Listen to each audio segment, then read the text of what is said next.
If you watched my video on the Voyager Golden Record, you know I spent a lot of time pulling hidden images out of 1970s analog audio. But the Voyager record was essentially a physical mixtape we threw into the ocean of space in 1977. 3 years before, we did something arguably much weirder. In 1974, humanity pointed a massive radio dish in Puerto Rico at a star cluster 25,000 light-years away and blasted exactly 1679 bits of data into the void. They didn't send a recording of people talking, and they didn't send a greeting in English. They sent a math puzzle. It was basically a cosmic dial-up tone, and just like with the Voyager disk, they assumed any alien civilization smart enough to catch the signal would naturally understand how to decode it. I wanted to see if that assumption holds up. So I downloaded the raw binary to see exactly what we bothered to send, pretending I had zero context to begin with.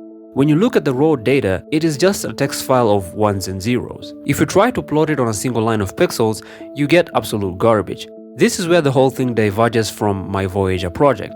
With the Golden Record, I was digging through an analog audio file, trying to lock onto specific sync pulses just to find the edges of the images. But the Arecibo message is strictly digital, and the clue to decoding it is baked right into the file size itself. The number of bits is the giveaway. 1679 is a semi-prime number. It only divides evenly by two prime numbers, 23 and 73. If the ETs intercepting this probably know anything about math, they would probably realize pretty quickly that this is meant to be a two-dimensional grid. So I jumped into Python to see what happens when you fold it.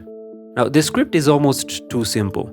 You just load the 1679 digits into an array and use a reshape function. If you fold it into a grid that is 73 pixels wide and 23 pixels tall, it still looks like random static. But if you flip the dimension to 23 pixels wide and 73 pixels tall, everything suddenly snaps into place.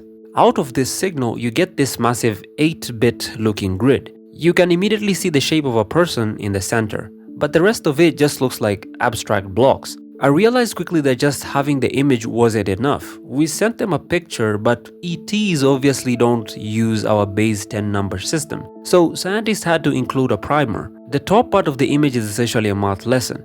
It's a key that teaches whoever is looking at it how to count from 1 to 10 in binary. And I don't even know how they're gonna figure this out, but you have to use that key to decode the next section down, which gets oddly specific.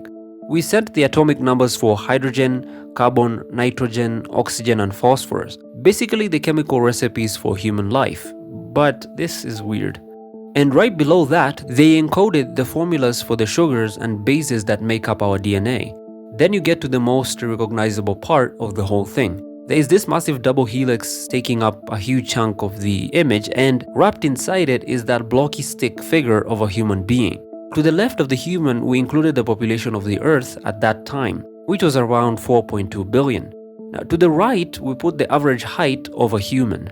So unnecessary. Below the stick figure is a map of our solar system, showing the sun and the planets. Again. Earth is pushed up slightly towards the human to basically say, we live on this one.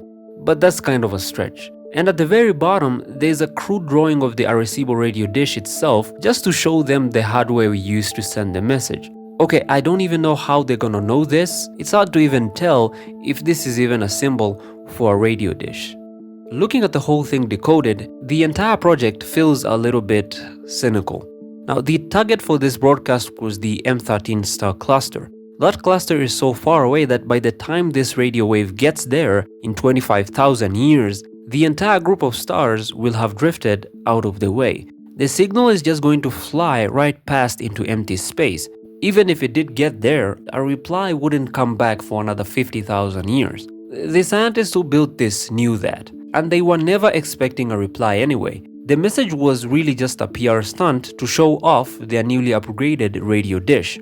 But despite knowing it was essentially a public stunt, I keep coming back to the fact that this signal is still out there. It is moving at the speed of light right now. The odds of an ET antenna perfectly intercepting this specific frequency at the exact right century are practically zero. There is a chance that eventually something is going to decode this and look right back at that stick figure. Thanks for watching, and I'll see you in the next one.